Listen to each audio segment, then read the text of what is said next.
إلا الله لا إله إلا الله لا إله إلا الله محمد رسول الله صلى الله عليه وسلم إن الله ملائكته يصلون على النبي يا أيها الذين آمنوا صلوا عليه وسلموا تسليما صلى الله على محمد صلى الله على محمد صلى الله على محمد صلى الله على صلى الله على محمد صلى الله على محمد صلى الله على محمد صلى الله على محمد صلى الله على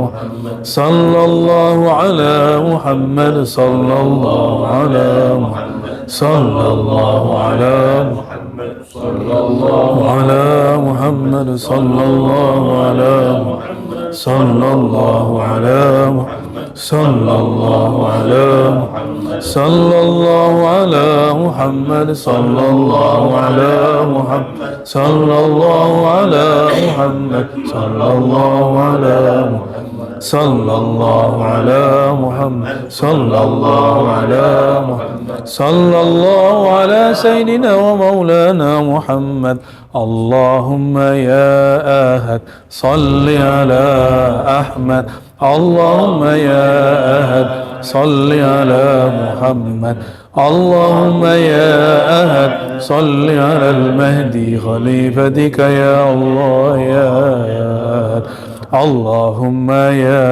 أحد صل على أحمد اللهم يا أحد صل على محمد اللهم يا أحد صل على المهدي خليفتك يا الله يا اللهم يا أحد صل على أحمد اللهم يا أحد صل على محمد اللهم يا أحد صل على المهدي خليفتك يا الله يا اللهم صل وسلم وبارك على سيدنا محمد النور الذاتي وسر الساري في جميع الأسماء والصفات والذات والآل وصحبه وبارك وسلم اللهم صل وسلم وبارك على سيدنا محمد طب القلوب ودوائها وعافية الأبدان وشفائها ونور الأبصار وضيائها وقوت الأرواح وغذائها والآل وصحبه وسلم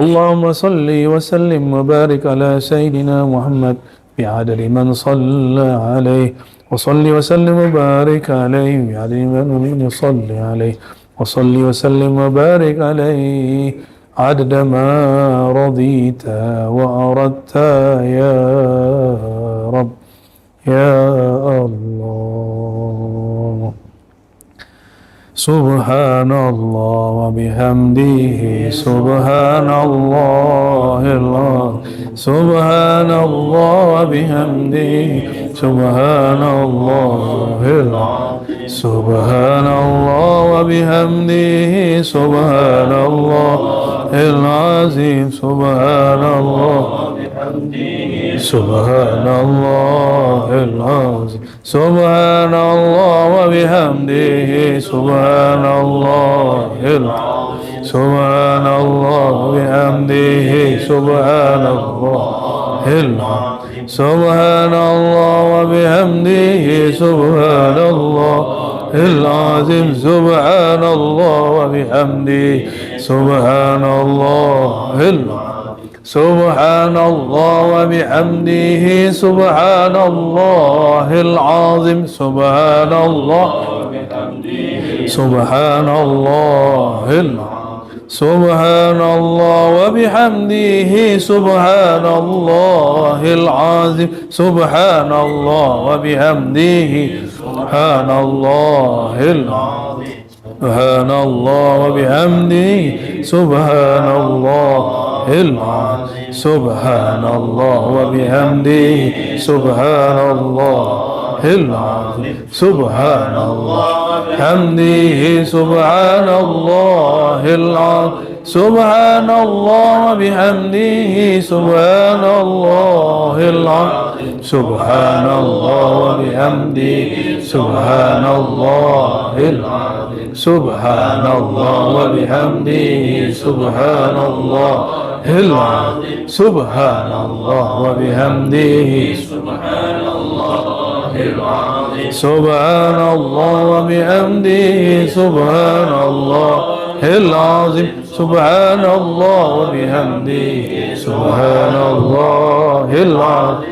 Subhanallah bihamdihi Subhanallahil azim Subhanallah wa bihamdihi Subhanallahil azim Subhanallah bihamdihi adada khalqihi wa zinata arshihi wa ridha nafsihi wa midada kalimatihi Subhanallah bihamdihi wa la hawla wa la quwwata illa billah Subhanallah bihamdihi subhanallahil azim wa la hawla wa la quwwata illa billah Subhanallah bihamdihi subhanallahil azim wa la hawla wa la quwwata illa billah Subhanallah bihamdihi subhanallahil azim wa la hawla wa la quwwata illa billah Subhanallahil azim Subhanallah bihamdihi subhanallahil azim Astaghfirullahil Fatiha.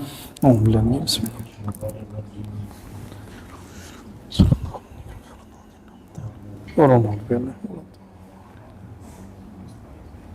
لقد جاءكم رسول من أنفسكم فإن تولوا فقل حسبي الله لا توكلت وهو رب العرش العظيم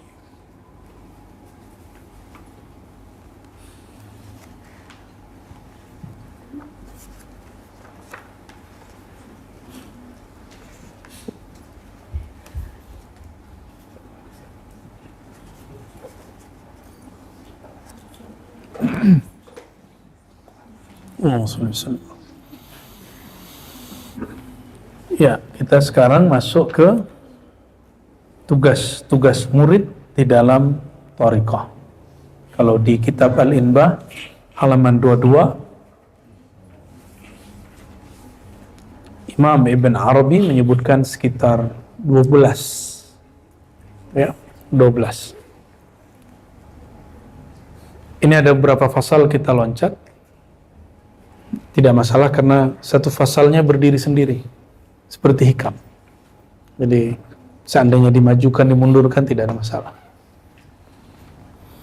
Mari kita bacakan surah Al-Fatihah. Nuhdiha lin Nabi sallallahu alaihi wasallam wa lisadatina al-anbiya wal mursalin wal awliya al-arifin wal ulama al-amilin wa khususan Sayyidi Syekh Muhyiddin Al-Syekh Al-Akbar Ibn Arabi. Al-Fatihah.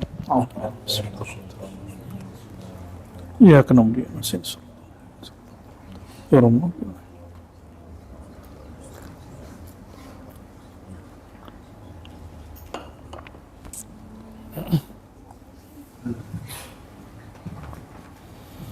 بسندنا المتصل للإمام الشيخ الأكبر محي الدين بن عربي قال كل مريد لا يلقي على نفسه في أوان إرادته 12 وظيفة فليس بمريد. Kullu murid, setiap murid. Kita ini disebut murid karena berkehendak ingin mengenal Allah, karena berkehendak ingin wusul merasakan hadirnya rohani kita, kehadiran Allah Subhanahu wa taala. Maka Imam Ibn Arabi memberikan rumusan adab-adab. Ini adab-adab besar. Kita lakukan semampunya, ya. Kalau nggak mampu ya dicicil, jangan ditunda-tunda. Nah, kullu murid ini tidak ada pengecualian. Semua kullu murid, kecuali majzub. Majzub tidak disebut murid. Ya, murid berarti salik. Jadi kalau di level macam-macam thariqah itu kan ada thariqah 3 yang saya sebut biasanya. Thariqah sufi itu salik, murid. Thariqah majzub itu muhib, ahli mahabbah. Yang ketiga thariqah malamatiyah. Kita ini yang pertama ini. Antum gak akan sanggup ngikutin wali majzub dan juga gak akan sanggup ngikutin wali malamatiyah. Ya. Tapi kita ihtiram kalau ketemu wali majzub. Kita tasdik kalau ketemu wali malamatiyah. Husnuzan. Karena ujian malamatiyah husnuzan. Selalu husnuzon atau suuzon, baik sangka atau buruk sangka, nggak lebih dari itu. Ya, tasdik atau inkar. Nah, kita yang pertama ini, kalau di majzub dia punya sistem yang, kalau di filsafat itu ada aliran namanya post struktural. Jadi dia nggak mau ngikut program, di jalannya jalan sendiri. Dia nggak ada rambu-rambu deh. Itu majzub sama alamat itu nggak ada rambu-rambu. Mereka tidak pernah ingkar syariat. Tapi jangan antum berharap melihat mereka mengamalkan syariat. Kecuali mereka lagi halnya sufi. Majzub, orang majzub gimana mau? Majzub kan urfi anhul qalb. Majzub itu ada orang mabuk 70 kali lipat dari majzub, daripada sakr, orang mabuk. Kalau malamatiyah, dia mabuknya disimpan di bagian paling dalam hatinya, aslinya dia mabuk. Tapi Allah beri kemampuan kepadanya menahan mabuknya. Nah, itulah Nabi SAW menyisakan sedikit itu. Tapi Nabi nggak sampai malamatiyah karena beliau lebih kuat. Maka beliau mengatakan syayyabatni Hudun wa akhwatuha. Hud wa akhwatuha. Ada hadis begitu? Hadis sahih, ada di Bukhari, kesingat saya. Surat Hud dan saudara-saudaranya membuat kepalaku beruban. Apa itu? Diusut-usut, banyak ayat-ayat yang berat. Tapi yang paling berat, wastaqim kama umirta. Hei Muhammad, istaqim. Hendaklah engkau teguh supaya nggak mabuk. Ya. Ada sahabat Nabi Hudzaifah, ada Hanzalah. Itu orang-orang ketika kena mabuk itu nggak tahan. Jadi sahabat Nabi itu ada yang nggak tahan. Maka ada beberapa riwayat sahabat Nabi depan ayat pingsan. Di zaman Sayyidina Al-Hasan Al-Basri dibacain surat Al-Hadid sampai di ayat alam ya'ni lil ladzina amanu an takhsha'a qulubuhum li dzikrillah, pingsan. Kita nyebutnya fana. Enggak kuat nahannya. Sayyidina Musa pingsan, benar? Benar ya? Sayyidina Musa pingsan. Ini hal yang bergejolak di dalam hati, disampaikan nanti ditakfir orang. Nah, itu yang dikatakan Sayyidina Abdullah bin Abbas. Ini ada ayat, kalau aku jelaskan mana ayat ini, la kafartumuni, kalian akan kafirkan aku. Di riwayat lain, la rajamtumuni, kalian akan rajam saya. Ya. Tapi tenang, itu dulu.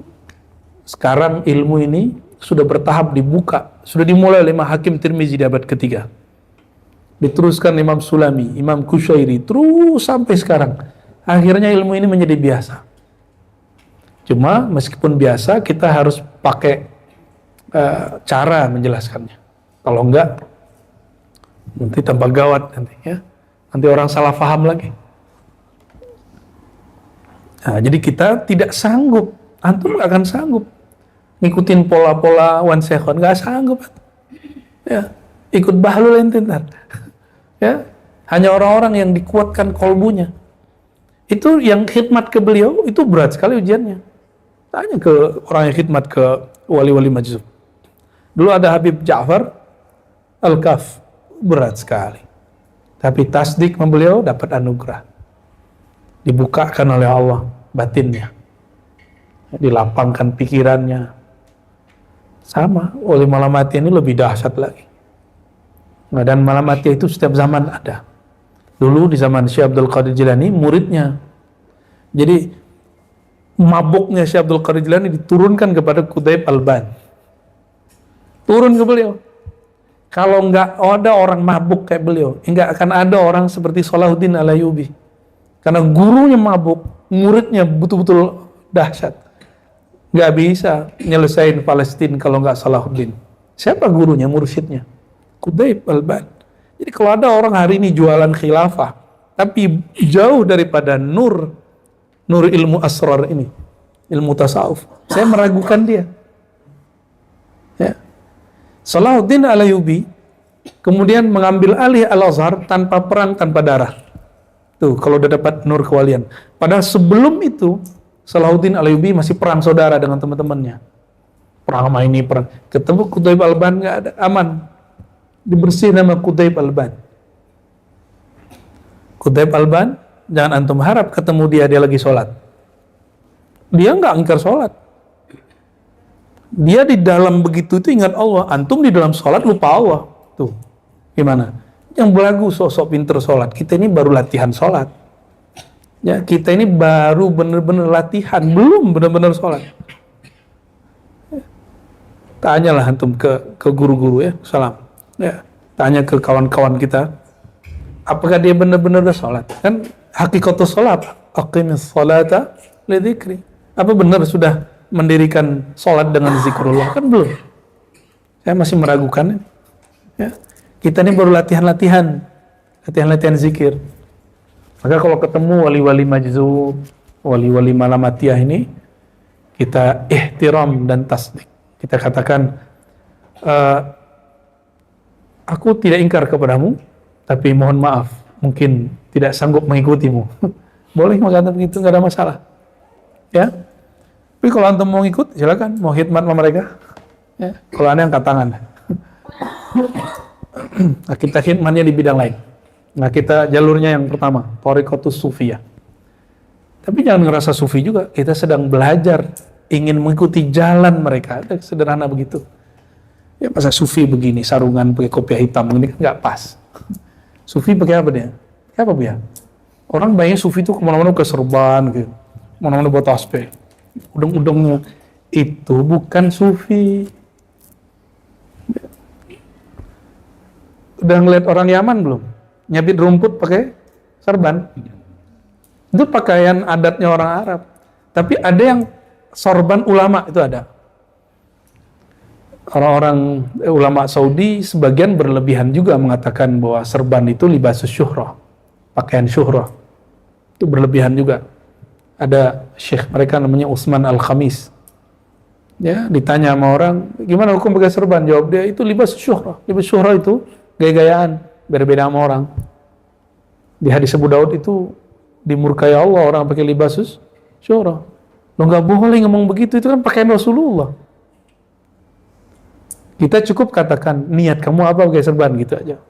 Maka saya tidak sepakat dengan fatwa yang mengatakan bahwa pakai serban libasus syuhrah. Ya. Pakai aja. Ya. Mau pakai kan? Ntar kita suluk pakai kok. Saya suluk nanti full pakai 10 hari. Insyaallah. Ditambah khirqah.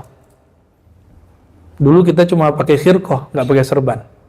Tapi sekarang kita akan pakai serban. Insyaallah ya, biar lebih. Karena malaikat itu berserban. Malaikat berserban. Para nabi hampir semua serban. Kalau ulama cuma Izzuddin bin Abi Salam yang nggak pakai serban. Kayak kita ini lah. Pakai kopiah kupluk udah taruh gitu di kepalanya. Ya. Tapi ingat juga ilmu itu kadarnya bukan berdasarkan tebalnya sorban. Serban itu libas ulama, kita aja udah ya. Baik. Jadi para sufi yang diturunkan yang paling basic di bawahnya adalah murid. Nah, kita ini kullu muridin la yulqi ala nafsihi fi awani iradatihi. Seorang murid yang tidak yulqi, yang tidak menempatkan dirinya di dalam ranah kemuridannya. Iradatihi itu kemuridannya. 12 adab atau tugas wazifah. Falaysa bimurid, maka dia belum disebut murid yang shadiq. Dia murid tapi belum shadiq. Shadiq artinya apa shadiq? Terpercaya, yang lurus, yang hakiki.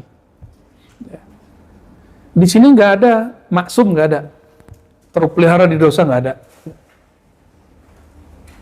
Tidak pernah bermaksiat, nggak ada. Nggak mungkin, karena selain Nabi pasti bermaksiat. Apa? Ya. Nggak pernah salah, itu nggak ada di sini. Tapi antum coba lihat, ya. Kalimatnya umum-umum sekali. Yang pertama, thalabus syekh. Ini nanti bisa kita ringkas ya. Ini kan jadi 12. Tenang, ntar amanah jadi 4. Ya, di rukhsah nanti insyaallah. Ini standar Imam Ibn Arabi. Jadi sufi. Baru murid belum sufi. Pertama, talabus syekh wa ihtiramuhu idza wajada. mencari guru dan menghormatinya apabila telah berjumpa. Syekh di sini syekh apa? Syekh mursyid khusus.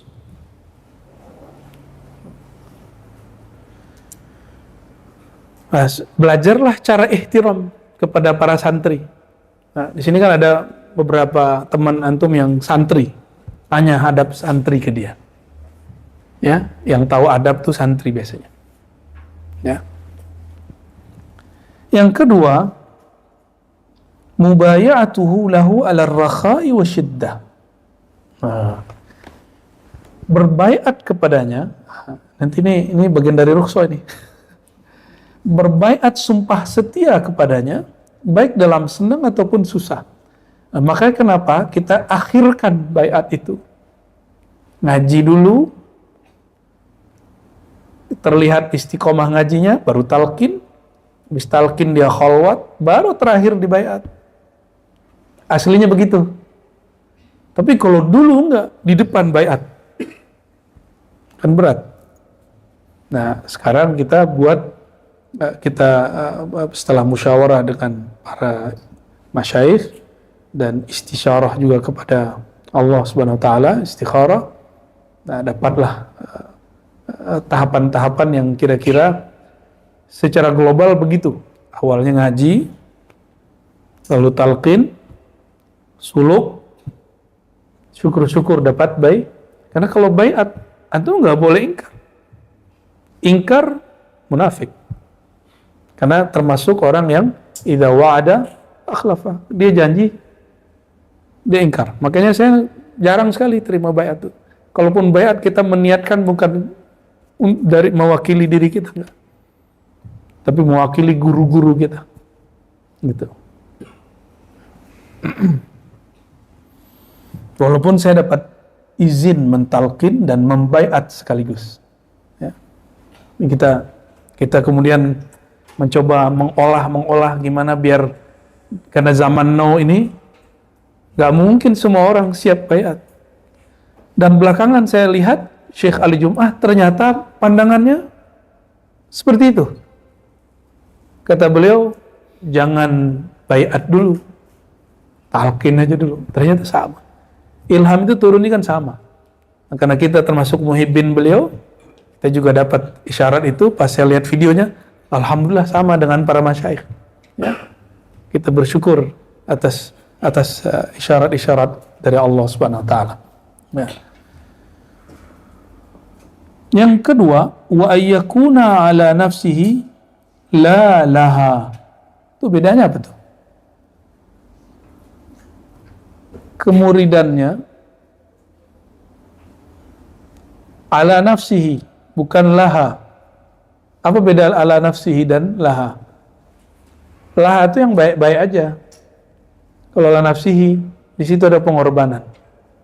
Nah, dia mengorbankan egonya, itu namanya ala nafsihi. Antum coba lihat nih Buya Asfi, Buya Aldomi, Lora Ali, ini egonya luar biasa loh. Aneh tahu persis. Tapi bisa ngaji di sini, di Ribat, itu luar biasa. Ini bukan tazkiyah ya. Ya, Allah yang ahakku bitazkiyah. Gengsinya luar biasa, kita sumuran. Kan sumuran sama dia. Beda-beda bulan aja. Paling tua lebih dikit daripada Buya Aldomi kan. Gak jauh beda. Guru sama. Tapi ketika mereka memutuskan, betul kayaknya ini yang wa ayyakuna ala nafsihi lah. Jadi nggak terjebak pada rijal, tapi ya al-ihtiram itu bukan biqadar rijal, tapi biqadar al-ilm. Ilmu itu kan suka-suka Allah ngasih. Kadang kasih ke sini, suka-suka dia. Umurnya lebih tua, lebih muda, nggak ada urusan. Ya. Seperti Imam Bukhari, umurnya baru 17 tahun, kata Al-Hafiz Abu Bakar namanya. Abu Bakar siapa namanya belakang tuh? Al-Harawi Pak Al-Maruzi. Bukhari itu ustazuna. Kalau hafalan kami salah, dia yang benerin. Yang ngomong umurnya udah 40-50-an.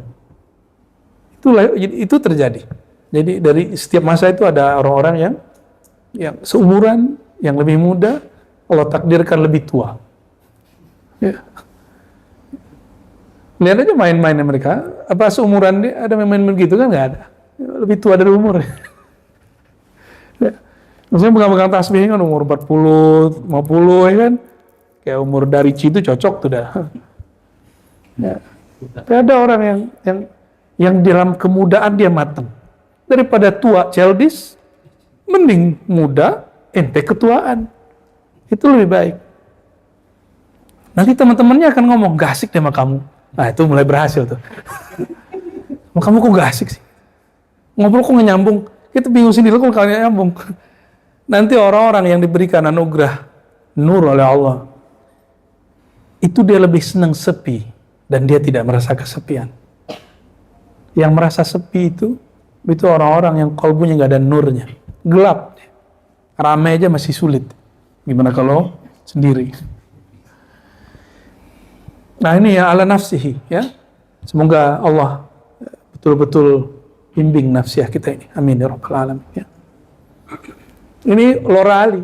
Anda dulu kok ngajar pakai besar diajak mulu sama dia. Padahal murid kita kan.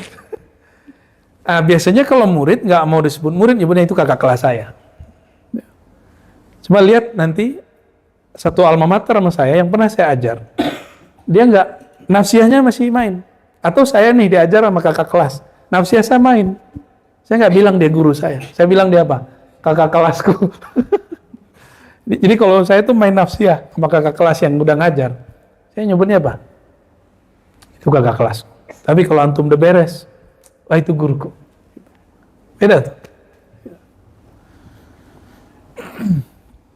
Wa ayyabita wa yusbiha wa laysa li ahadin alaihi haqq. Dia bermalam, yabit, ya. Dia masuk ke siang hari atau malam hari, wa laysa li ahadin alaihi haqq. Tidak ada seorang pun yang punya hak atas dirinya. Maksudnya dia nggak ada kezoliman kepada orang, nggak ada barang yang diambil. Nah ini antum ada barang nggak ada yang diambil?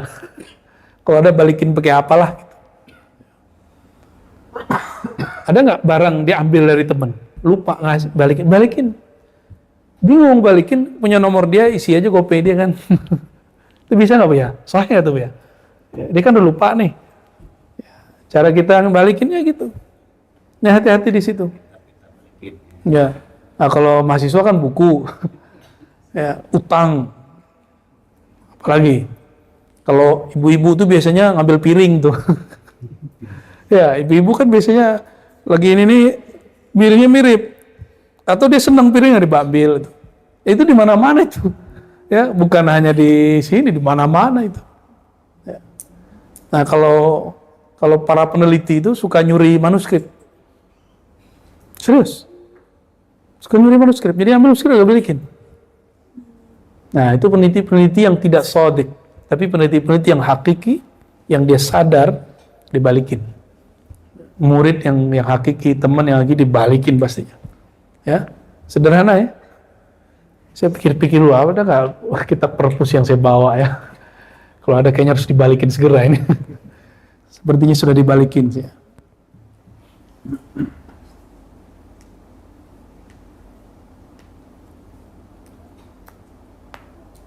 Wa khidmatul ikhwan. Nah, yang nomor 4 ini lazim, tidak bisa ditawar-tawar. Nomor 5, ini usaha. Berkhidmat kepada saudara. Bukan guru dulu, saudara dulu. Teman ngaji. Mulai-mulai ngidangin air. Tuh. Kalau dia datang mempersilakan, nah, mulai. Kalau ada makanan kita dahuluin dia. Nah, itu namanya khidmatul ikhwan. Kapan orang mau berkhidmat? Kalau dalam dirinya nafsiyahnya sudah beres. Dia menganggap dirinya tidak lebih tinggi dari di sampingnya, baru dia mau khidmat. Kenapa orang kemudian tidak ada masalah khidmat kepada guru? Karena memang guru dianggapnya lebih tinggi. Tapi ada masalah ketika khidmat kepada ikhwan. Kenapa? Dia merasa dirinya lebih tinggi atau setara. Maka antum yang kalau kesini misalnya kotor nih, kalau ngandelin Idris mulu kan kasihan Idris nih. Idris, Panji, mana siapa lagi? Daus ya. Dawami, kasihan. Nanti kalau kapan ada waktu mau bersih-bersih, kabarin mereka. Kami bersih-bersih. Mau ikhwan atau akhwatnya. Mau khidmat listriknya, silakan. Mau khidmat apanya, silakan. Kita mulai mendahulukan teman. Kalau tempat kita bersih, yang nyaman siapa? Kita semua, teman kita. Nyaman nggak masuk ke tempat, tempatnya bau.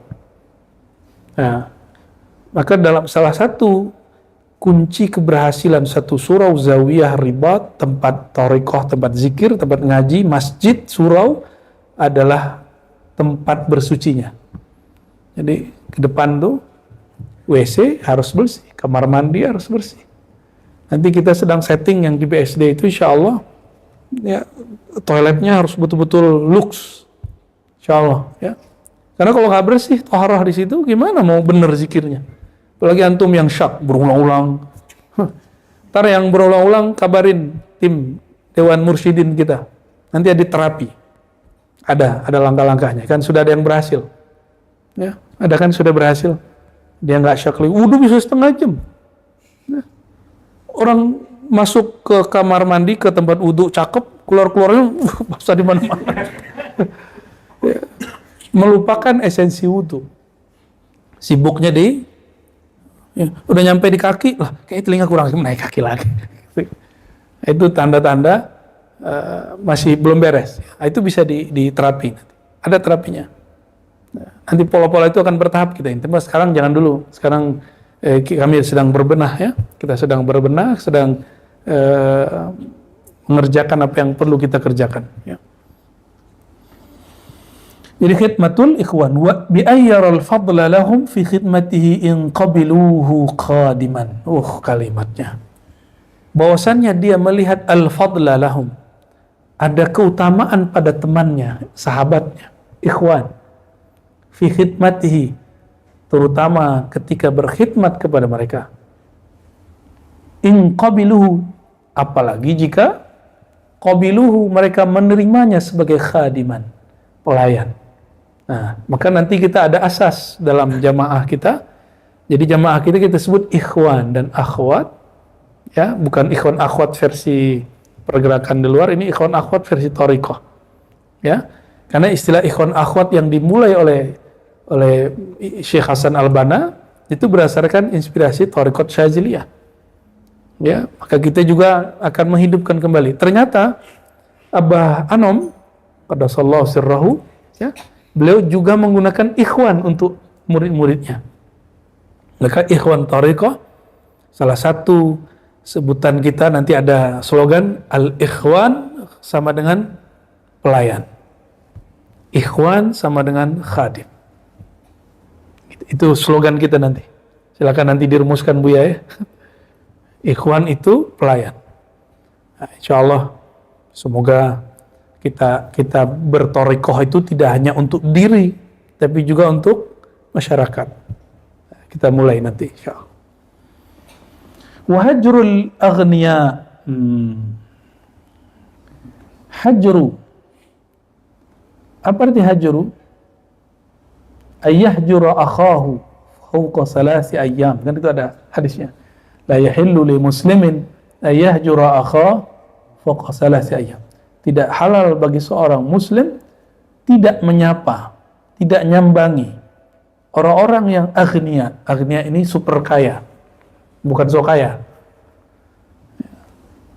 Nah, maka hajrul aghnia berarti menjauhi orang-orang yang sibuk dengan dunia. Ini untuk murid, bukan untuk guru. Kalau guru nanti dikejar sama ahli dunia, tenang aja tuh. Guru itu nggak perlu dideketin. Apalagi zaman politik begini ya. Sudah banyak tuh yang mau datang tuh ya. Ke buya-buya gitu ini banyak yang mau datang. Coba aja lihat kalau mau pilkada, mau pemilu. Kiai-kiai didatangin. Ada yang berharap doa, Ya, ini masih bagus. Ada yang berharap si kiai ngajak jamaahnya, itu yang kurang ajarnya. Ente politisi kurang ajar tuh. Ya. Kalau ada yang begitu, tolak. Tapi kalau dia minta doa, orang minta doa nggak? Nggak apa-apa ya. Wa suhbatul fuqara. Nah, kalau untuk murid, mulailah suhbah. Sohbet kalau bahasa Turki mungkin berarti pengajaran. Tapi kalau sohbah itu bersahabat. Fuqara orang-orang yang sederhana. Saya tidak sebut miskin, orang sederhana. Fuqara hakiki bukan yang miskin secara ekonomi. Fuqara hakiki al-muqtasid, orang yang sederhana. Ya. Dia berkendaraan, dia pakai baju bagus, tapi kehidupan dia sederhana. Ya. Itu fuqara. Antum al-fuqara'u ilallah. Kalian itu fuqara kepada Allah. Hakikatul faqr, kata Imam Surawardi, bukan kamu lusuh, bukan kamu kemudian pakaianmu jelek, bukan. Bukan kamu tidak ada kerjaan, bukan. Hakikatul faqr itu ketika hati bergantung kepada Allah Subhanahu wa ta'ala. Gimana? Hatinya sudah bergantung belum? Nah, kalau di Malamatiyah lain, di Majzub lain. Majzub Malamatiyah, itu antum kayak ya mungkin ujiannya dibalik. Ini kan murid. Kalau di Malamatiyah bukan hajrul aghnia, deketin, perotin kalau bisa. Karena itu cara tarbiyah mereka kepada agnia. Seperti Sidi Ali Al-Khawas ditemui oleh Imam Sya'rani, apa yang dijadiin? Itu semua kitabmu, asetmu, satu kitab itu sama dengan sekian emas. Suruh bakar, suruh jual. Jual, duitnya bagi-bagi. Bagi ke siapa? Kepada fuqara. Fuqara itu muridnya Ali Al-Khawas semua, baginya ke dia, mereka-mereka juga.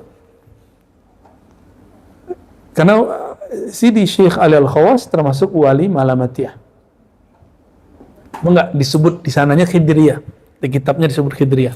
Karena beliau mengatakan akhadtu an Al-Khidr alaihissalam mubashar. Aku ngambil langsung dari Sayyidina Al-Khidr. Jadi kalau di Thariqah Sufi ini gini modelnya. Nah, kalau di Majzub dan Malamatiyah dibalik. Maka jangan disamakan. Jangan disamakan. Antum melihat Wan Sekhon pakai baju tentara lalu pro dengan salah satu calon presiden kemarin. Nah, itu kan kebalikan ini. Jadi jangan disamakan. Nggak boleh disamakan. Dan kita nggak boleh suzon dengan beliau ketika beliau begitu. Ya. Wal mubadaratu wal imtithal lima ya'murunahu bihi min aghradihim. Ya, himnya kepada fuqara. Bersegera mubadarah wal imtithal, dan segera melakukan, mewujudkan apa yang mereka ajak, yang mereka perintahkan, min aghradihim, dari keperluan mereka. Nah, fuqara ini inspirasinya adalah ahlus suffah. Ahlus suffah itu mereka dulu makannya sama Rasulullah. Dan yang paling parah itu bukan hanya ahlus suffah yang jadi sulit masa itu. Di masa perang Khandaq, sebelum perang Khandaq itu Madinah sempat diboikot. Akhirnya hampir semua rumah kelaparan, kecuali 1-2 rumah yang menyimpan gandum. Antum bisa bayangkan, ini ada orang 1000 mau perang, belum makan. Tiba-tiba ada satu keluarga di Madinah mengatakan, ya Rasulullah, istriku masak, ternyata ada simpanan gandum, ada beberapa daging. Lalu apa kata Rasulullah? Oke, sudah selesai sama istrimu, oke, jangan sentuh. Nah, ini syarat dari Rasulullah SAW. Jangan sentuh sama sekali. Maka kemudian beliau tidak sentuh. Jalanlah sahabat sampai ngumpul tuh depan rumah. Gimana caranya? Masuk 10-10. Ada 100 orang antri, masuk 10-10. 10 makan keluar. 10 makan keluar. 100 orang bolak-balik keluar, makanannya tidak berkurang sama sekali. Itu dari Rasulullah ngambil dari mana coba? Jangan norak ya. Tadi yang kita baca di Dalail. Nah, di sini ada nama Rasulullah. Allahumma shalli wa sallim mubarik ala Sayyidina Muhammad sahibi miftahil jannah. Ada. Ya Allah, sampaikan salam kepada Rasulullah, pemegang kunci surga. Loh, kalau beliau memegang kunci surga gimana? Ya. Lahum ma yasha'una fiha wa ladaina mazid. Apa yang mereka mau kami kasih, mau nambah kami kasih. Gitu. Tapi Rasulullah SAW tidak boleh melakukan itu setiap hari, karena itu melanggar sunnatullah. Dia boleh hanya melakukan ketika genting. Ya. Coba Nabi kalau tiap hari gitu gimana? Disembah orang nggak? Melewatin Nabi Isa. Ya. Karena semua sifat Allah terpancar pada diri Nabi Muhammad SAW. Nabi Isa cuma menampilkan sifat hayat. Disembah orang. Gimana Nabi Muhammad SAW? Tapi kita nggak akan pernah nyembah Nabi Isa, nggak akan pernah nyembah Nabi Muhammad SAW. Tapi antum nggak sah nyembah Allah kecuali melalui Nabi Muhammad SAW. Ya, clear ya? Jadi benar nggak Ar-Razi mengatakan menyembah Nabi Isa boleh? Nggak boleh lah. Siapa yang bilang boleh nyembah Nabi Isa? Tapi ente sujud di depan Ka'bah. Ka'bah lebih mulia dari Nabi Isa atau Nabi Isa lebih mulia dari Ka'bah? Lebih mulia Nabi atau batu bata? Atau Hajar Aswad? Nabi. Sujud mengarah kepada Ka'bah boleh nggak? Boleh nggak? Boleh dengan syarat antum nggak nyembah Ka'bah. Itu maksud kita dulu. Ada orang sujud di depannya Nabi Isa, tapi dia tidak berniat menyembah Nabi Isa. Yang disembah siapa? Allah. Itu orang salah paham. Makanya saya tanya lagi, lebih mulia Nabi Isa atau batu bata? Yang dijadi dan kiswah hitam, lebih mulia mana? Nabi Isa. Nah, itu yang dikatakan oleh Abu Abbas Al-Mursi, jika ada wali dibukakan kolmunya oleh Allah, batinnya oleh Allah, itu semua sifat-sifat ente bisa lihat. Itu bukan sifat dia, sifat Allah. Maka orang akan yazunnuna annahu Allah. Orang akan kira dia itu Allah, padahal bukan Allah. Itu yang terjadi, ya. Jadi nggak benar kalau Ar-Razi mengatakan bahwa menyembah Nabi Isa itu ahli tauhid. Nggak ada. Cek aja videonya. Itu kan ada kiai datang. Itu 2 kiai itu datang ke rumah waktu itu. Cuma ada orang yang nggak mau paham, ya. Ada yang nggak mau tabayun dengan baik. Ada yang ngundang tapi bohong, ya. Ngundang katanya diskusi, tapi ternyata bahsul masail. Ya, ke depan antum nggak usah di undang-undang debat, nggak usah datang. Khalas. Ya, da'hum. Tinggalkan mereka. Ya, kulillah. Ya, katakan saja Allah, kita zikir dan ngaji aja banyak-banyak. Ya. Kalau mereka nggak mau mayungin kita nggak butuh payung kita Allah. Ya kan? Ya kan? Sederhana tuh.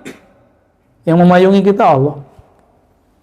Sejak kapan organisasi tarekat gunanya untuk nyalain orang? Siapa yang ngasih mandat mereka?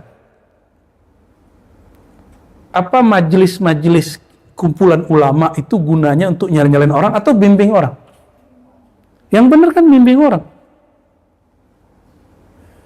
Jangan salah jalan gitu aja. Maka kita nggak senang dengan cara-cara seperti itu.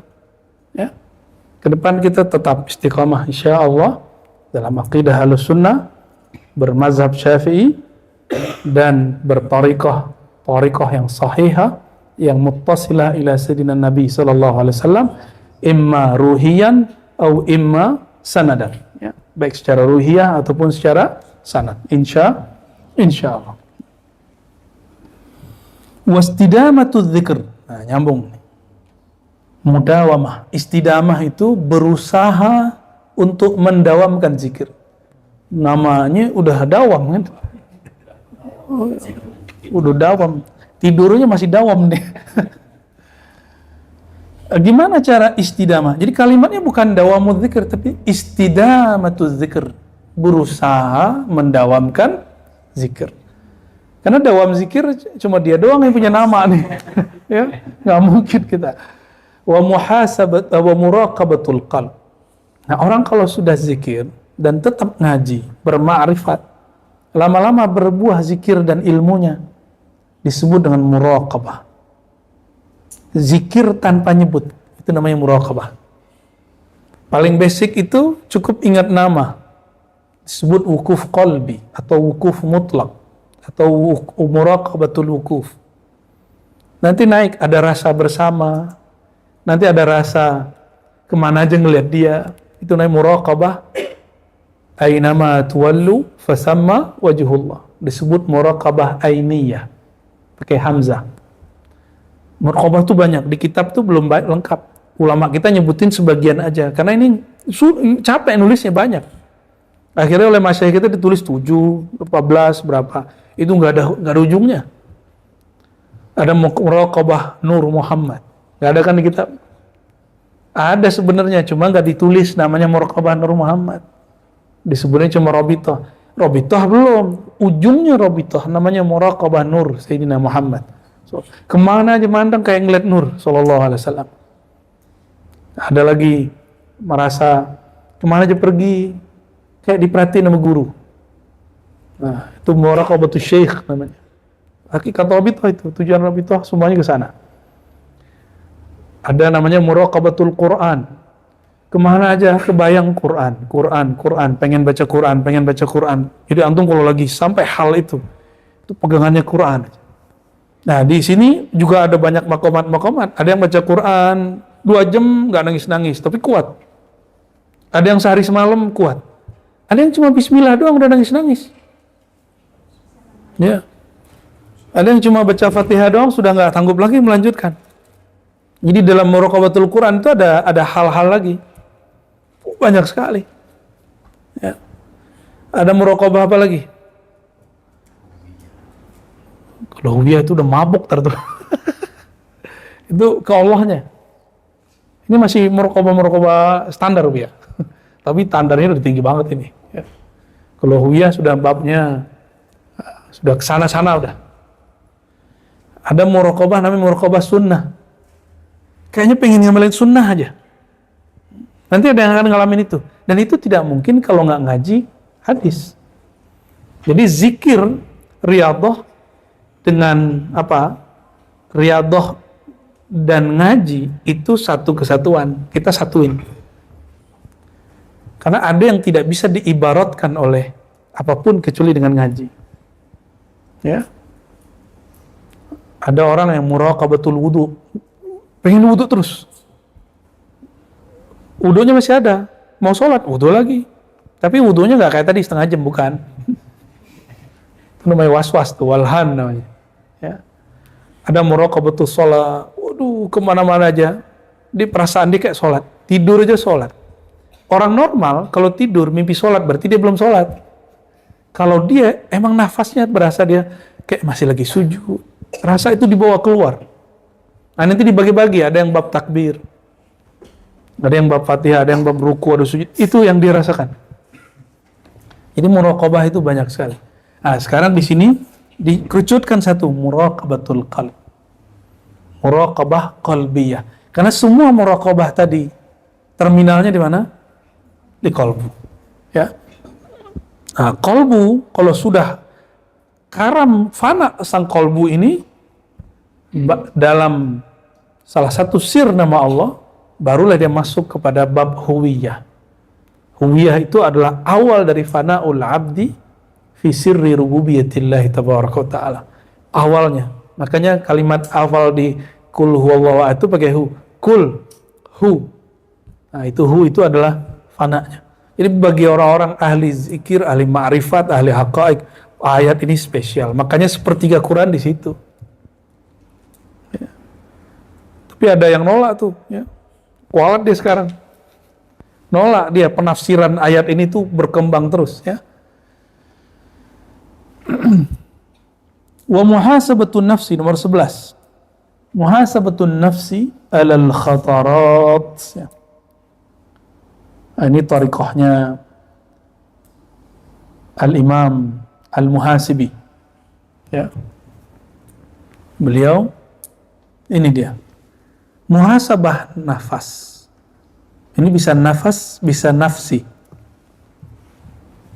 Ya. Kalau kita artikan nafsi ke jiwa. Bahasa kerennya Lora? Introspeksi kayaknya ribet banget ya. Kita nggak usah pakai bahasa gitu deh ya. Ya. Menimbang-nimbang, menghitung-hitung kelemahan diri alal khatarat ketika terjadi bisikan-bisikan, lintasan. Khatarat jamak dari khatarah artinya lintasan, lintasan rohani, lintasan batin, lintasan pikiran. Hati-hati itu. Lintasan akal bisa benar, bisa salah. Benarnya jika ada dalil.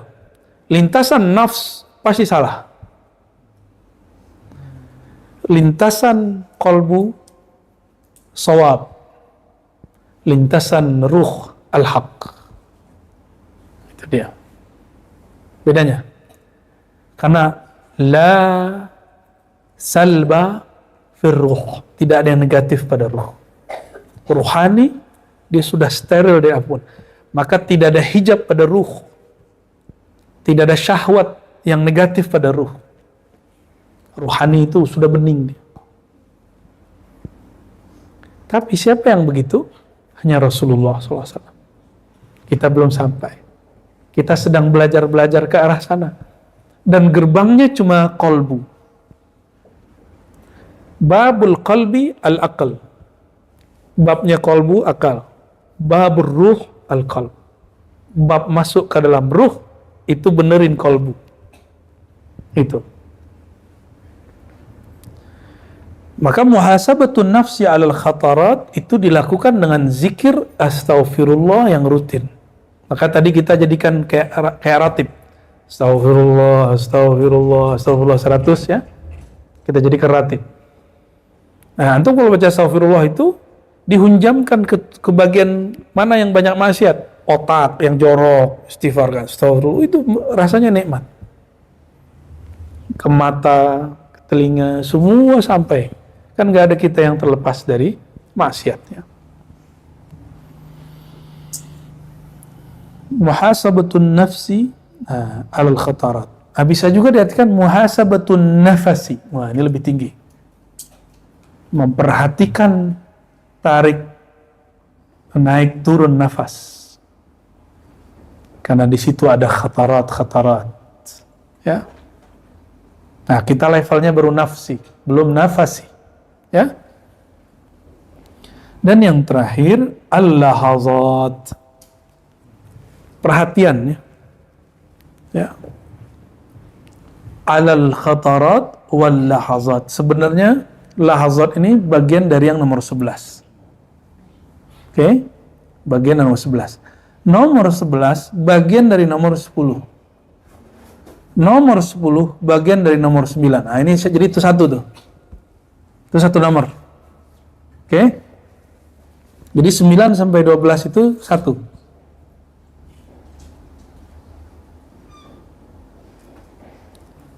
5 sampai 8 itu satu. Karena dia amal sosial. Khidmatul ikhwan, hajrul aghnia, subatul fuqara, mubadharah lima yamuruna bihi min aghradihim, itu amal sosial. Nah, itu boleh disebut adab ijtimai, adab bersosial, adab bermasyarakat, adab sesama murid. Selama ini itu belajar adab ke guru. Kapan belajar adab sesama murid? Nah, nanti saya request ke Buya Aldomi, kalau ada waktu bacakan di Tanwirul Qulub tentang adab ma'al ikhwan ya.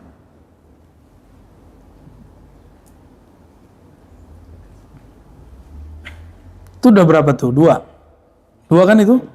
Ya. Nah, nomor 1 sendiri, nomor 2 kita masukkan ke bagian nomor 1 tapi disembunyikan ya.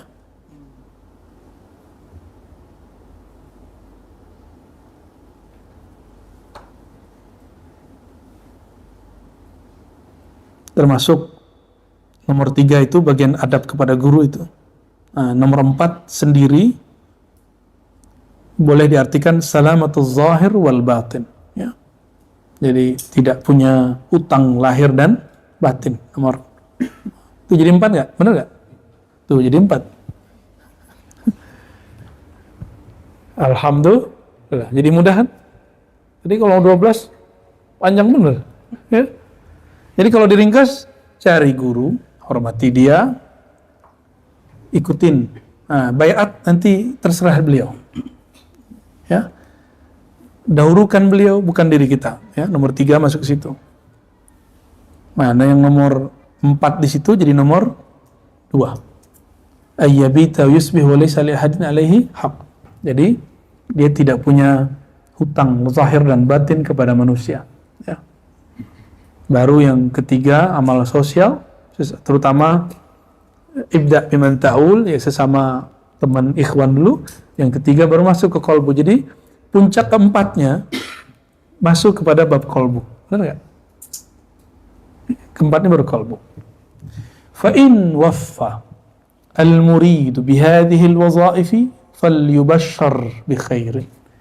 Kalau sang murid sudah mengerjakan 12 yang kemudian dibagi 3 jadi 4 itu, maka falyubashshar bi khairin.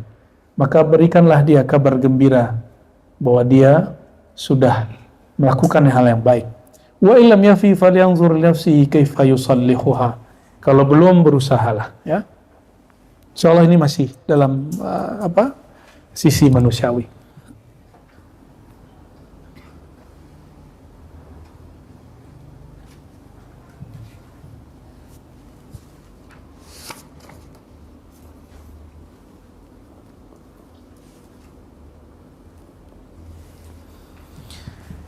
Berikutnya al-jawad al-haqiqi, dermawan hakiki. Siapakah yang disebut orang pemurah, suka berbagi? Selain yang dimaksud berbagi itu suka berbagi duit, berbagi makanan, berbagi apapun, laisal jawad man jada bimalihi lal fuqara. Ini yang antum yang suka memberi orang. Ini coba lihat. Kita itu belum seberapa berdermawan dibandingkan siapa? Tidaklah yang disebut dermawan itu orang yang berbagi hartanya kepada fakir miskin. Innamal jawad man jada binafsi ala ilm wa man lakaha iya. Al-jawad itu orang yang dermawan untuk dirinya. Gimana? Agar memberikan ilmu untuk dirinya. Wa man lakaha iya. Lalu mengamalkannya sehingga ilmu itu menjadi miliknya. Ini level 1, harus ditambahin, kan belum ditambahin di sini. Ya, wasani, ilmu itu dapatnya dari siapa? Muallim.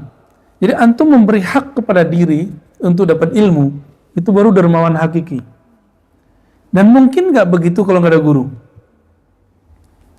Maka aksarun nas jadan atau ajwadul jawad, ya. Orang yang paling jawad itu guru yang memasukkan ilmu itu ke dalam qalbu antum. Dia itu lebih pemurah, lebih dermawan daripada orang kaya manapun.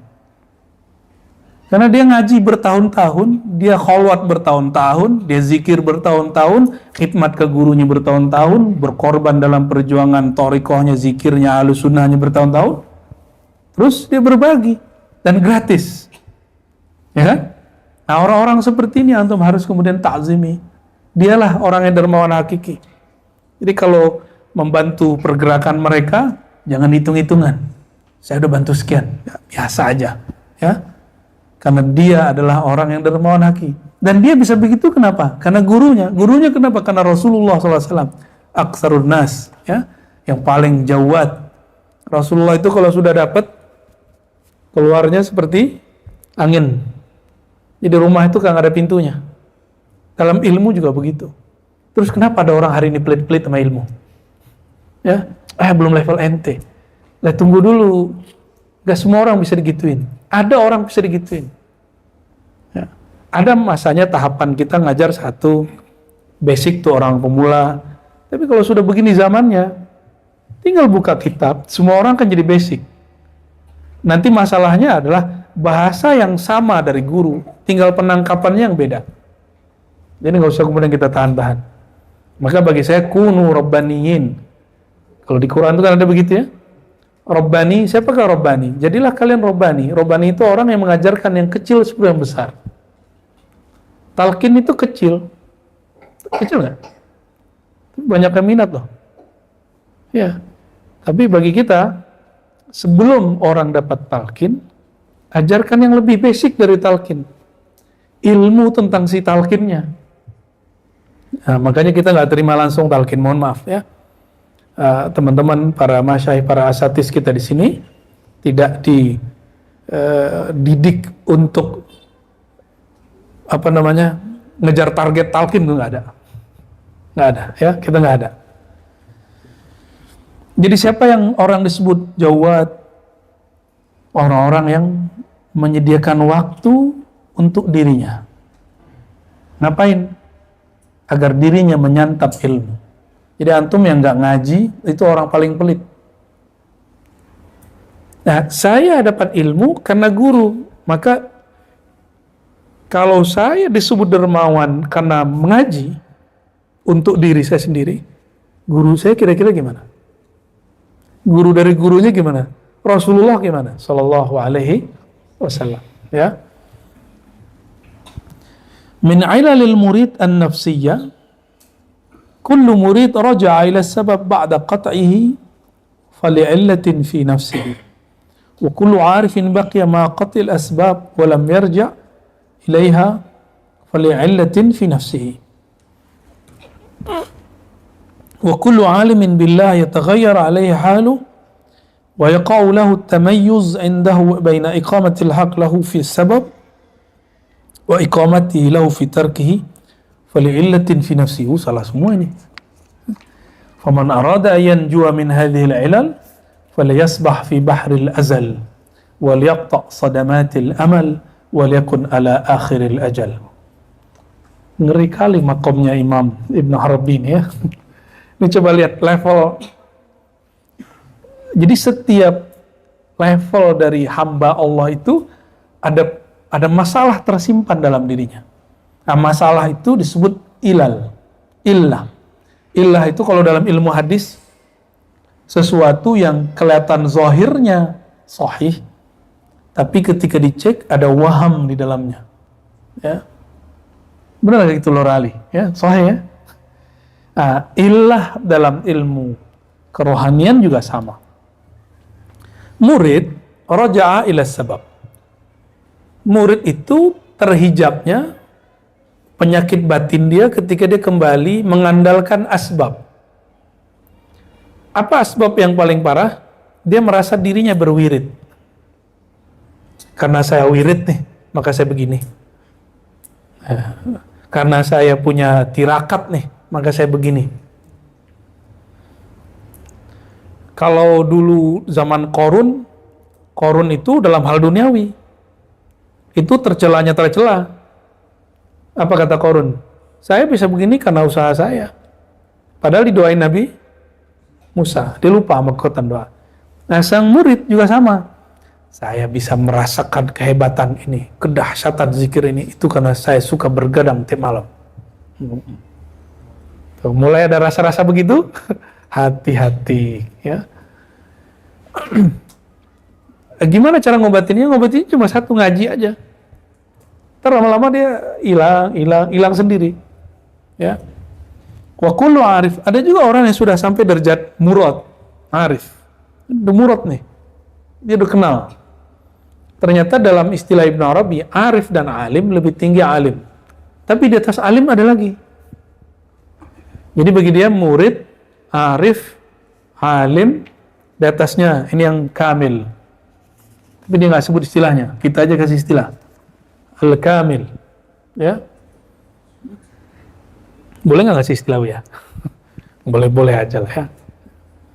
Kan tugas kita di akhir zaman ini ngasih bab, ngasih fasal, menjelaskan mana yang sudah dulu dijelaskan, memudahkan mana yang dulu dianggap sulit, membagi-bagi mana yang berserakan, meringkas mana yang panjang, kan tugas kita itu. Ya. Kalau nggak dikasih istilahnya, ntar antum bingung. Istilah apa tuh ya? Istilah nggak jelas itu ya. Jadi yang pertama murid ini bergantung pada asbab. Kalau orang awam lebih gila lagi. Dia sehat karena obat. Berobat aja, tapi kan yang nyehatin Allah. Banyak kok yang sudah berobat gak sehat-sehat. Nah. Terus, jangan ada kalimat begini. Nah, ini hati-hati bagi Buya yang khidmat nih. Ini hati-hati buat saya juga. Kalau bukan karena saya nggak rame. Saya terbersit loh di sini. Itu harus dihantam itu. Saya ngomong ke diri saya sendiri ya. Ya. Dulu kita di pesantren udah ngomong begitu. Saya masih ingat sebenarnya ini. Kalau nggak saya ngurus pesantren nih, nggak jalan di pesantren. Kita lagi khidmat tuh. Ada yang ngomong begitu. Nah, itu dia kena. Dia guru, tapi level rohaninya murid. Nah, kalau Arif, terjebaknya nanti di apa? Di Jabariyah. Wa kullu arifin baqiya ma'a qat'il asbab wa lam yarja' ilaiha fali'illatin fi nafsi. Setiap Arif itu, dia tidak bergantung lagi pada asbab. Nggak ada itu. Akhirnya jadi apa? Fatalis. Ya, jadi fatalis. Loh, kenapa sepi, Buya? Kita tawakal yang ngaji-ngaji lah. Loh, ternyata nggak ada yang nge-share hari ini ya. Itu contoh. Nge-share itu bagian daripada antum bukan Jabariyah. Gitu, itu contohnya. Ngasih tahu orang gitu. Ya, sakit nih. Saya sudah pasrah kepada Allah. Ya. Padahal penyakitnya masih bisa diobatin. Yang nggak bisa diobatin itu penyakit haram namanya. GH. Penyakit tua. Baru dia ngomong, saya nggak tahu penyakit siapa. Itu orang-orang umur 60-an, 70-an, 80-an tuh udah bisa apain tuh.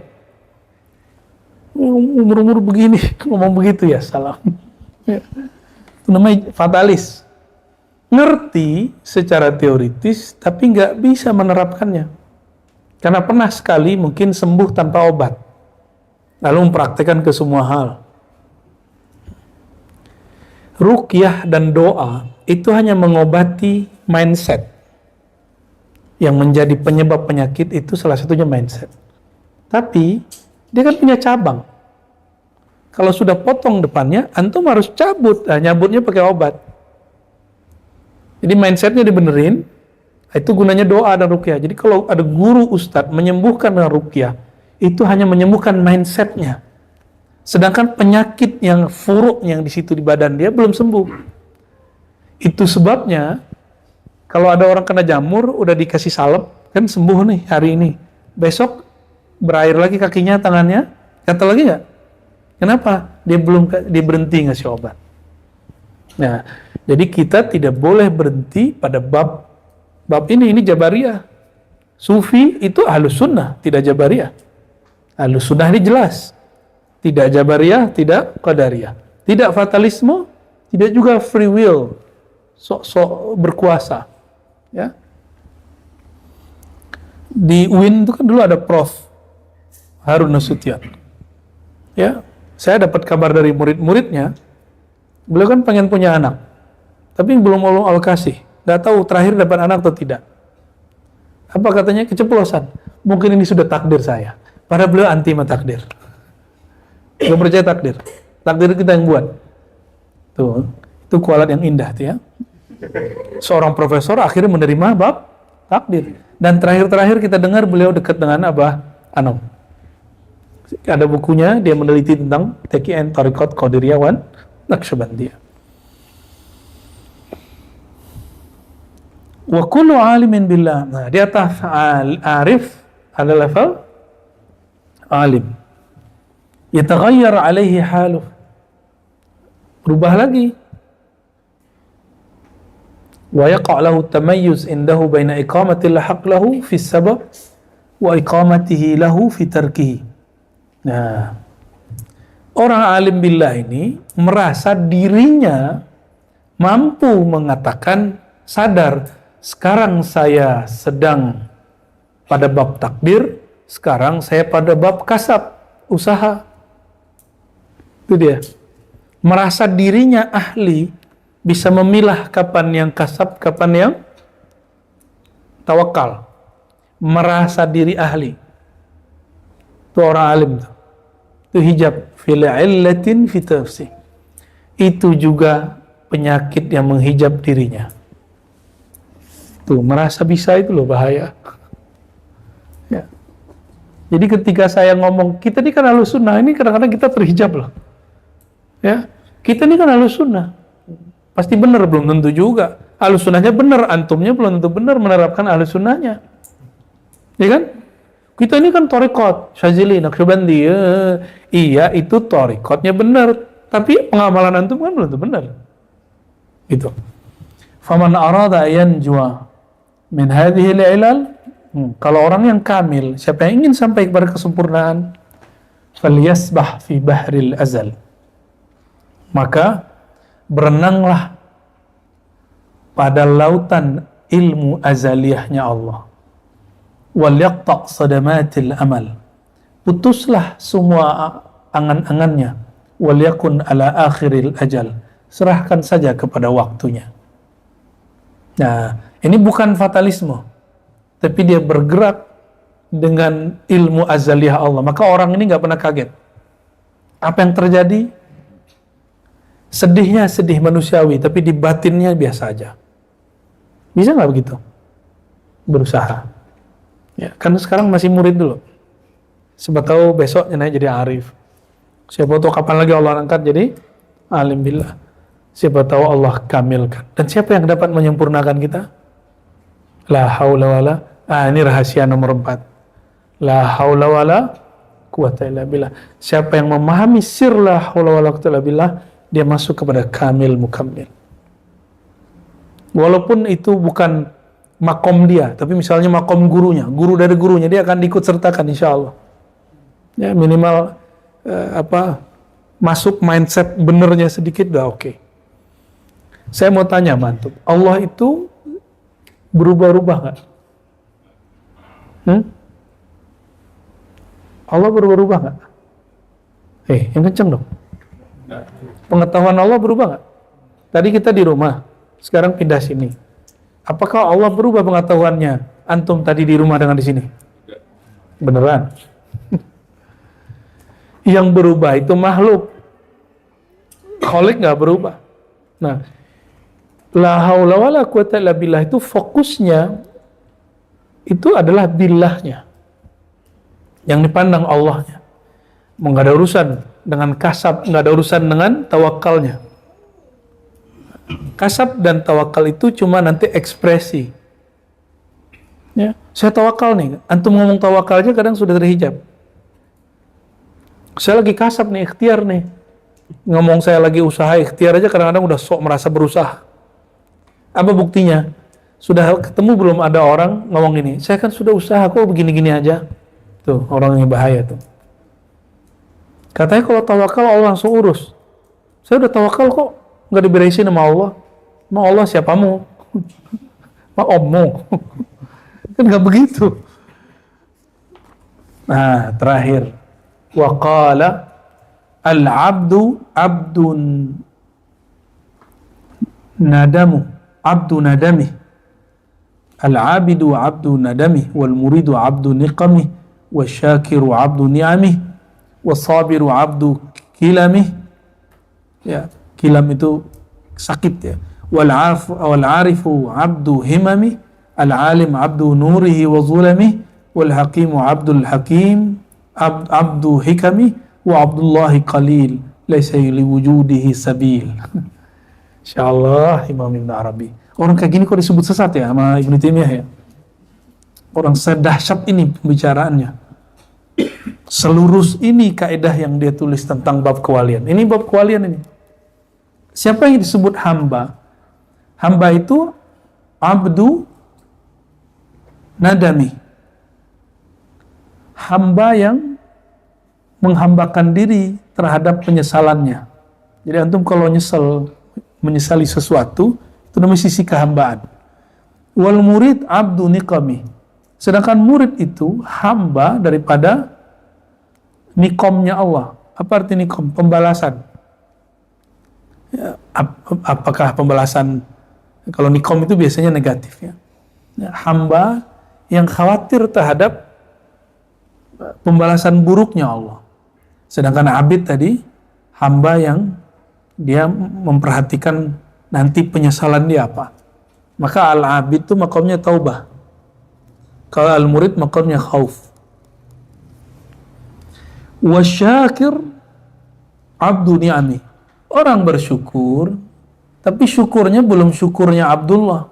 Masih syukurun ni'am, belum syukurul mun'im. Dia baru bersyukur nikmat. Jadi kalau nikmat nambah, tambah syukurnya. Belum mensyukuri yang memberi nikmat.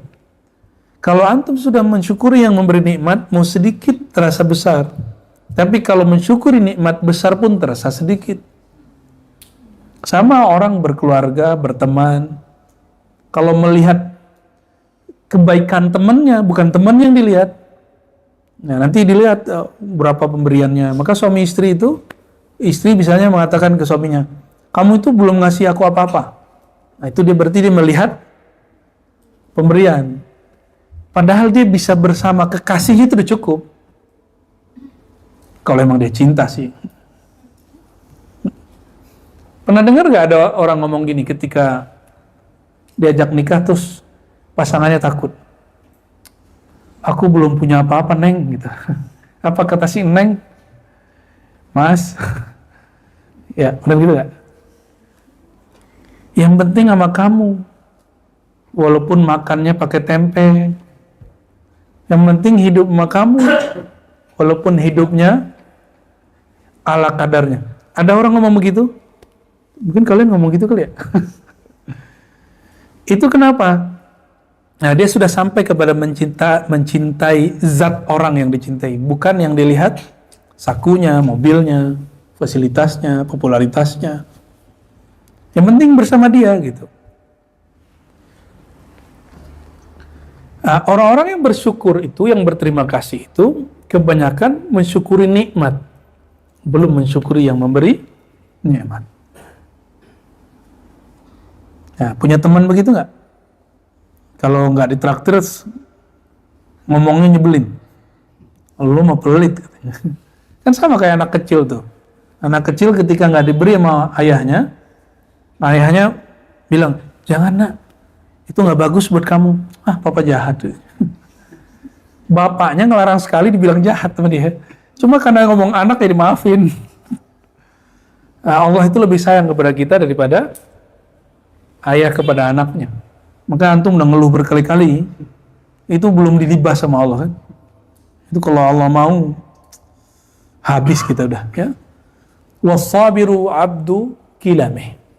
Orang disebut penyabar karena dia menahan kilam, rasa sakit. Ada kalam. Kalau kalam, lisan.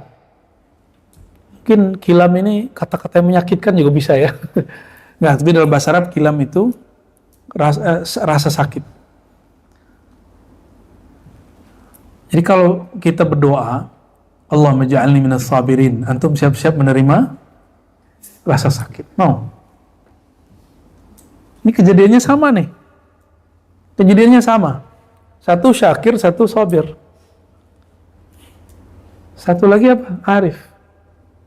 Kejadiannya hampir sama. Tapi yang satu bersyukur, yang satu kemudian berdoa, ya Allah, jadikan aku orang bersabar. Dia nangis karena gak kuat sabar. Jadi dia doa aja udah kayak kesakitan. Paham maksudnya? Jangan minta jadi orang yang sabirin aja. Allah menyebut dirinya bukan sabirin, tapi sabur. Tapi karena kebanyakan orang, dia terjebak di situ, Allah masih bersamai. Itu baiknya Allah tuh. Makanya ayatnya innallaha ma'as sabirin. Baiknya Allah sama kita tuh. Ya ditemenin sama Allah. Antum yang merasa kesakitan, maka lihatlah orang-orang yang kesakitan, pasti dia nyebut nama Allah dengan semua bahasanya dan semua nama Tuhannya. Ya enggak? Kalau lagi di atas pesawat tuh turbulen, semua nama Tuhan keluar. Ya, ateis pun menyebut nama Tuhan. Ya, kalau ateisnya dia biasa di lingkungan orang-orang Kristiani, dia akan bilang, oh Yesus. Kalau ateisnya biasa di kalangan Muslim, ya Allah, ya sama. Ya.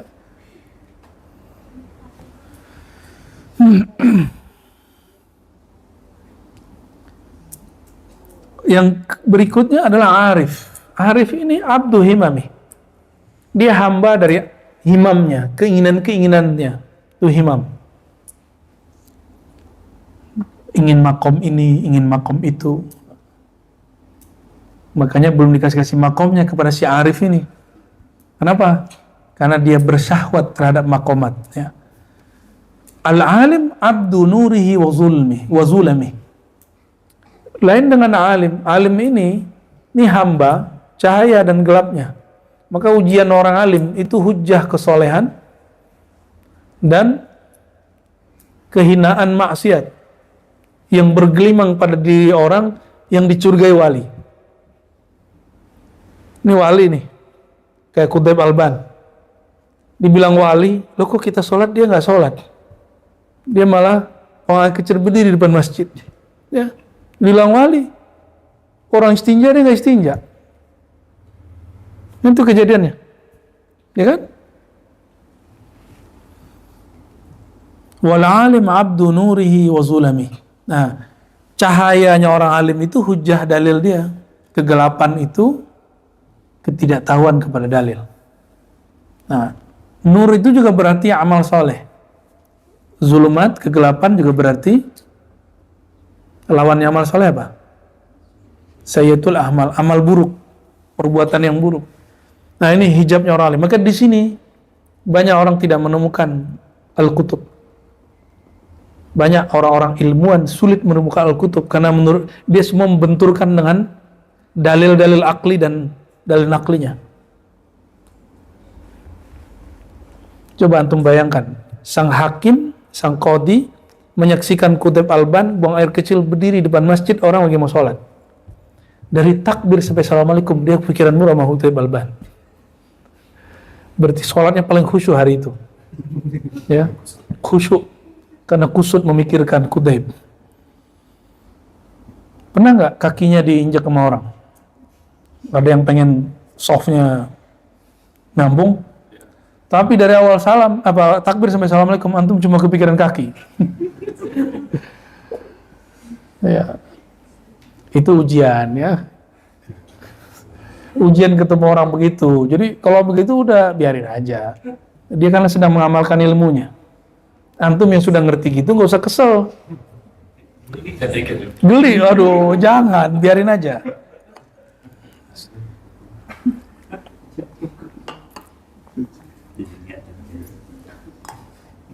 Wal hakim abdu hikami. Nah, ini ujian yang ngajar hikam nih. Yang udah ngajar kita tasawuf di sini. Al-hakim, orang yang bijaksana, hamba dari ibarat-ibarat bijaksana. Maka dia memandang orang yang hebat itu yang bisa mengungkapkan ibarat yang indah-indah. Dikira itu yang wali tinggi. Belum tentu juga. Ya. Yang utuh menjadi hamba Allah itu qalil. Wa abdullahi qalil. Laisa liwujudihi sabil. Enggak ada jalan jadi hamba Allah kecuali Allah sendiri yang memilih si hamba. Jadi sekarang lihat aja kita nih yang mana nih? Ya. Ya. Kayaknya enggak ada semua ya, Lora Ali ya. Terus kok ada orang jadi panitia kebenaran tuh gimana ceritanya tuh ya? Merasa dirinya paling benar, dia adalah gawang Ahlus Sunnah. Dia adalah dewan yang bisa meluruskan para mursyid, ya salah. Ya. Yang bisa meluruskan, mengawasi semua torikot-torikot. Loh dia siapa? Siapa yang ngasih mandat dia? Rasulullah. Nggak ada. Kita kalau ngikutin kitab ini, kita nggak bisa. Ya. Laisa liwujudihi sabil. Jadi teman-teman, ketika ada antum nanti yang dapat tugas-tugas kerohanian, tugas-tugas torikoh, nggak boleh GR, biasa aja. Ya. Biasa aja kita ini abdun. Semoga kita jadi Abdullah. Itu aja harapannya. Ya. Kebetulan tugasnya lagi jadi alim, nggak apa-apa. Yang penting kita Abdullah. Tapi siapa yang memberikan keabdulan itu? Hanya Allah yang tahu. Oleh karenanya, fala yadda'i ahadun annahu fi hadzal maqam. Nggak boleh seseorang mengatakan saya sampai di makom itu, kecuali dia sedang sakar, dia sedang mabuk. Fa amma bi ni'mati rabbika fahadis, baru boleh cerita. Itulah kata Rasulullah SAW. Jadi ketika Rasulullah disebut Subhanalladzi asra bi 'abdihi, itu sudah paling tinggi. Nah, minimal katakan, ya Rob, aku belum sanggup menjadi mutlak sebagai abduka, ya Rob, ya Allah. Tapi ya Allah fashhad, saksikan ya Allah, aku mencintai sang Abdullah, baginda Rasulullah sallallahu alaihi wasallam. Itu yang kita kemudian katakan. Kenapa? Al-mar'u ma'a man ahabba. Orang itu akan dikumpulkan bersama yang dia cinta. Jadi, laisa li wujudi sabil. Hatta Ibn Arabi mengatakan dirinya nggak sampai di maqam itu. Hatta Syekh Abdul Qadir Jilani mengatakan, ana lastu minhum. Abdul Hasan Sajili mengatakan, la lastu minhum. Tapi mereka mengatakan sepakat, kami mencintai orang yang engkau sebut Abdullah ya Rabb. Ya. Maka kita juga katakan, ya Allah, walaupun kami tidak layak menjadi pecinta beliau, tapi kami berusaha mencintai beliau. Ya. Ala hazinniya wa li kulli niyatin salihah wa li anna sallallahu ta'ala hubbahu wa hubba man yuhibbu wa nas'alullaha yarzuqana al-amal alladhi yuballighuna ila hubbihi. Al-Fatiha. A'udzu bismillah. Ya nasin siratal ladzina an'amta 'alaihim ghairil maghdubi 'alaihim waladdallin. Walhamdulillahi rabbil alamin wa sallallahu ala sayyidina Muhammad. Ya, salawat dulu. Yang lembut-lembut aja. Ya.